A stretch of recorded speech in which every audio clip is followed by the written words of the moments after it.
Hello student, आइए पढ़ते हैं क्लास 8 से अपनी हिंदी पाठ्य पुस्तक वसंत से लेसन 10। चैप्टर का नाम है कामचोर। लेखिका इस्मत चुगताई जी हैं। बड़ी देर के वाद विवाद के बाद यह तय हुआ कि सचमुच नौकरों को निकाल दिया जाए। आखिर ये मोटे मोटे किस काम के हैं, हिलकर पानी नहीं पीते, इन्हें अपना काम खुद करने की आदत होनी चाहिए। कामचोर कहीं के ये शब्द जो है घर के बच्चों के लिए घर के मुखिया ने इस्तेमाल किए। कुछ लोग, तुम लोग कुछ नहीं, इतने सारे हो और सारा दिन उधम मचाने के सिवा कुछ नहीं करते। और सचमुच हमें ख्याल आया कि हम आखिर काम क्यों नहीं करते। हिलकर पानी पीने में क्या खर्च होता है, इसलिए हमने तुरंत हिल हिलाकर पानी पीना शुरू कर दिया। हिलने में धक्के भी लग जाते और हम किसी के दबैल तो थे नहीं कि कोई धक्का दे और सह जाए। दबैल यानी दब्बू, डरपोक। लीजिए, पानी के मटके के पास ही घमासान युद्ध शुरू हो गया। सुराहियां लुढ़क गई, मटके इधर गए, कपड़े भींगे सो अलग। यह भला काम करेंगे, अम्मा ने निश्चय किया। अब अम्मा को ऐसा लगा कि घर में काम नहीं हो रहा है, बल्कि मेरे काम को और भी बढ़ाया जा रहा है।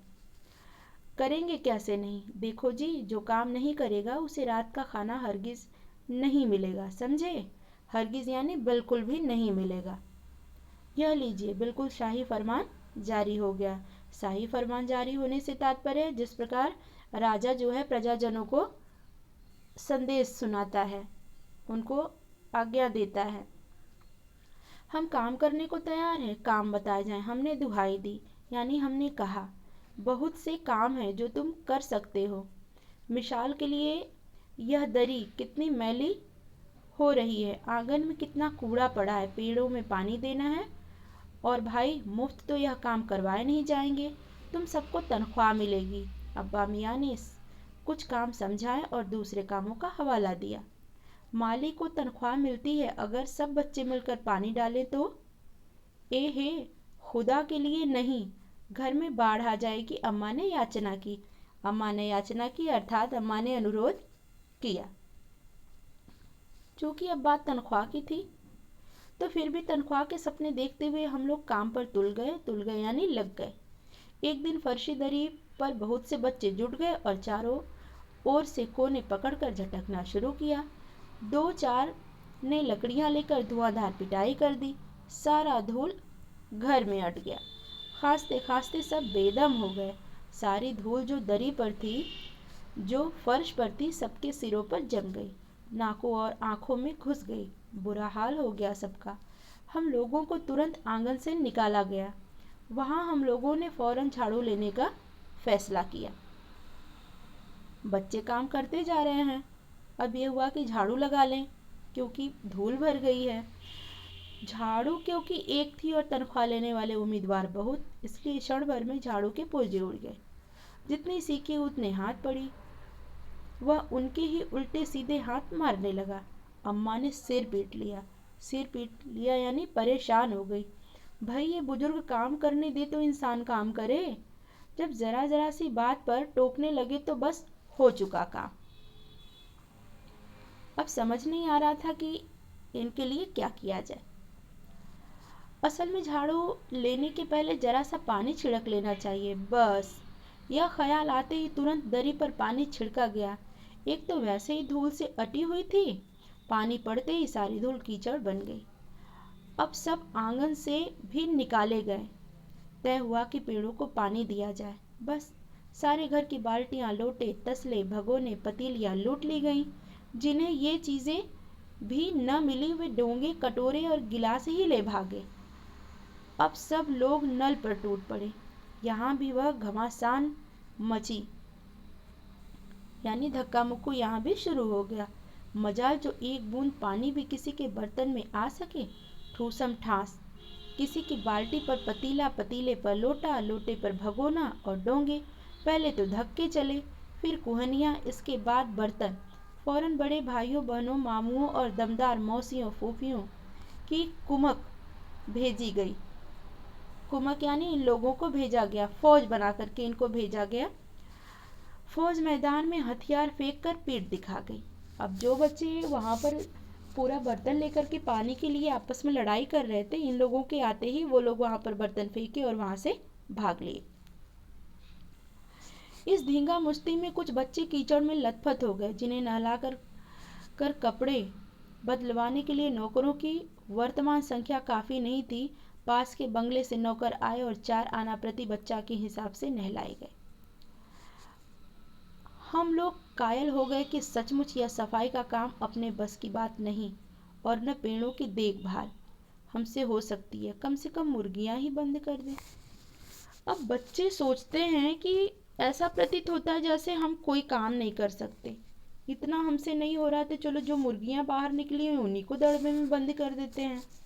अब यहाँ बंद करने के अलावा और सारी मुसीबतें तैयार करने जा रहे हैं बच्चे। बस शाम ही से जो बांस छड़ी हाथ पड़ी लेकर मुर्गियां हाँकने लगी, चल दड़बे चल दड़बे। पर साहब, मुर्गियां को भी किसी ने हमारे विरुद्ध भड़का रखा था। ऊट पटांग इधर उधर कूदने लगी। 2 मुर्गियां खीर के प्याले से, जिन पर आया चांदी का वर्क लगा रही थी, दौड़ती फांदती निकल गई। तूफान गुजरने के बाद पता चला कि प्याले खाली है और सारी खीर दीदी के कामदानी के दुपट्टे और ताजे धुले हुए सिर पर लग गई है।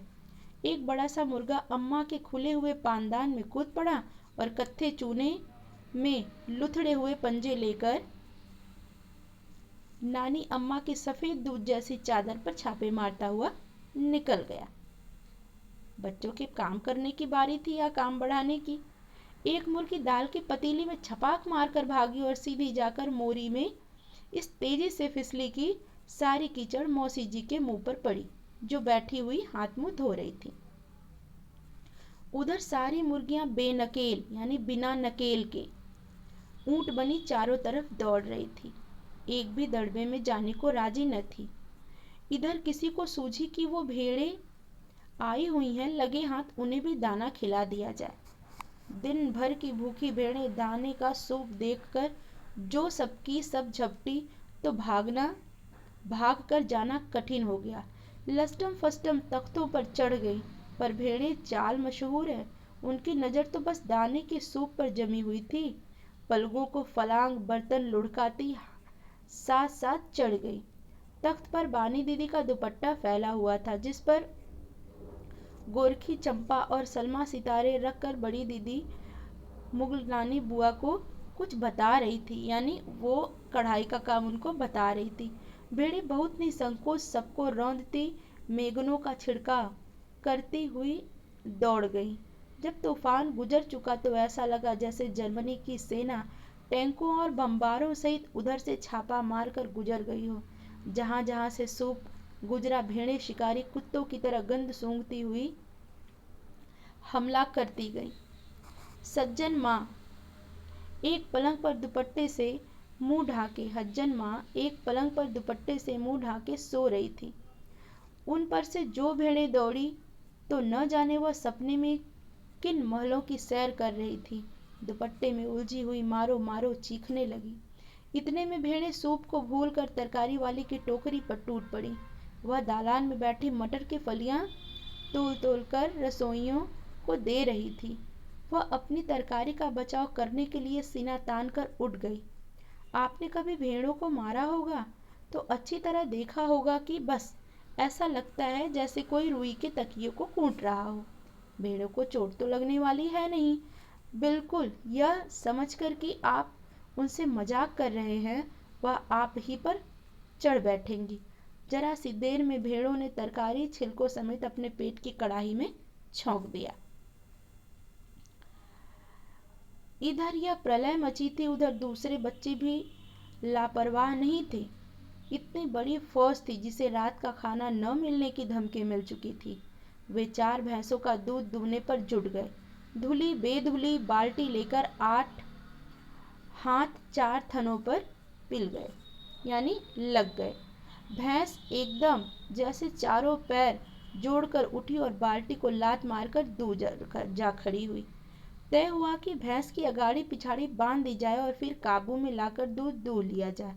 बस झूले की रस्सी उतारकर भैंस के पैरों को बांध दिया गया।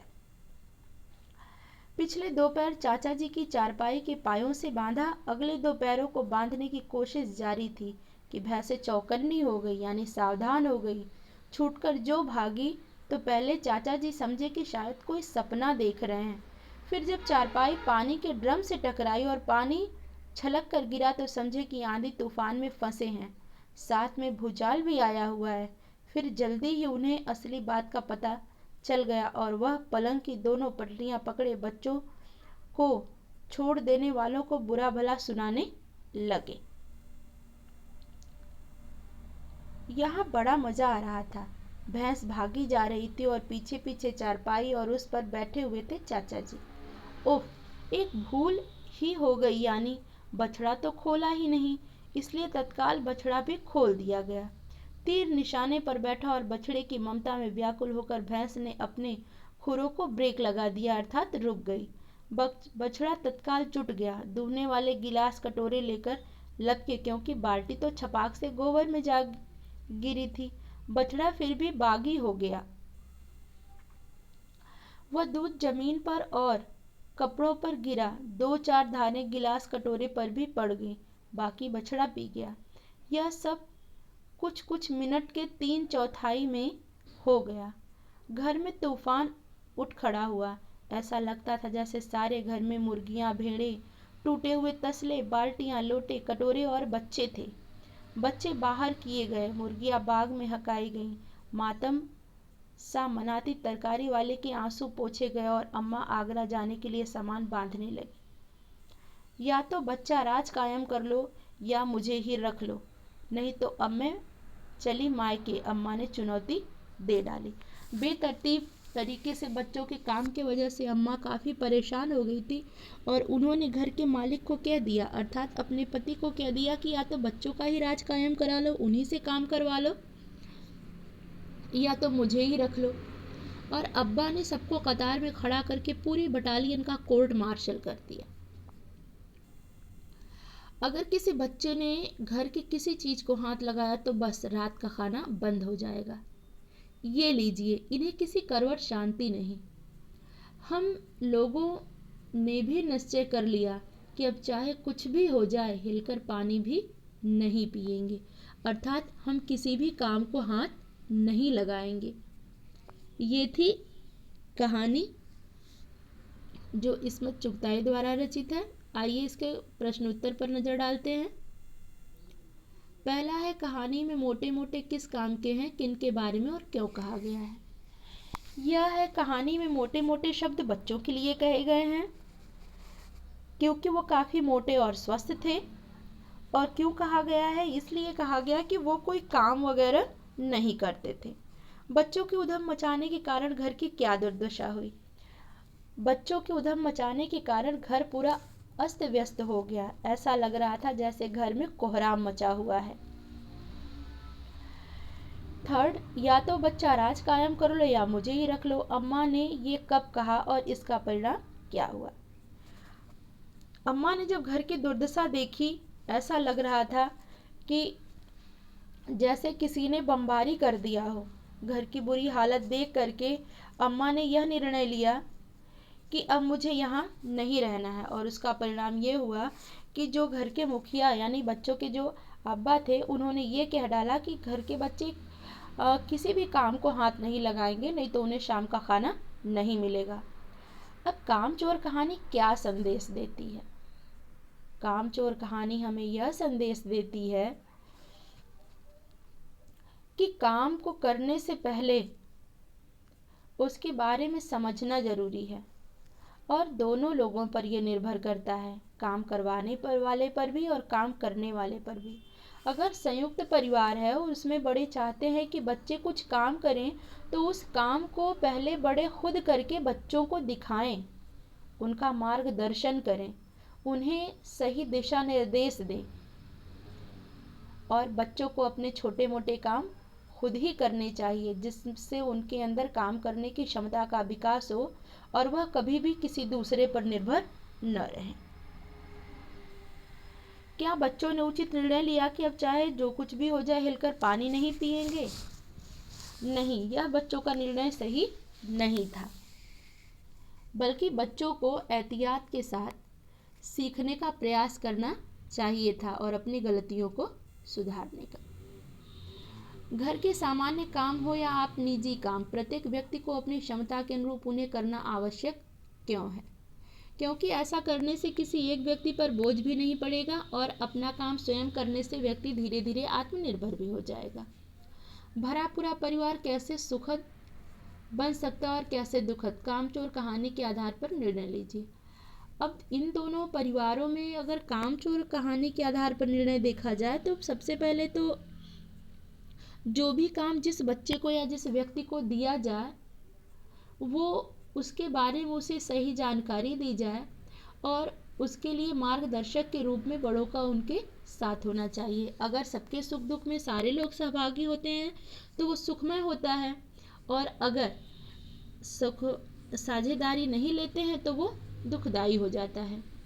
बड़े होते बच्चे किस प्रकार माता पिता के सहयोगी हो सकते हैं और किस प्रकार भार, कामचोर कहानी के आधार पर अपने विचार व्यक्त कीजिए।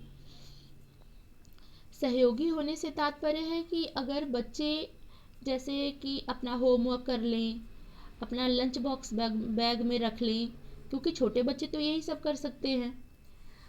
इन छोटे छोटे कामों को और अपनी वस्तु में सही स्थान पर रखें तो इस प्रकार से वो अपने माता पिता का सहयोग कर सकते हैं।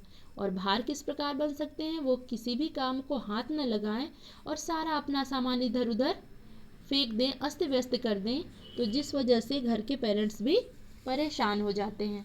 तो आशा है बच्चों आपको ये कहानी समझ में आई होगी। इसका आप लोग वर्ड मीनिंग और क्वेश्चन आंसर कर लीजिएगा, जिसका हम PDF फॉर्म में बना करके आपको ऐप पर अपलोड कर देंगे।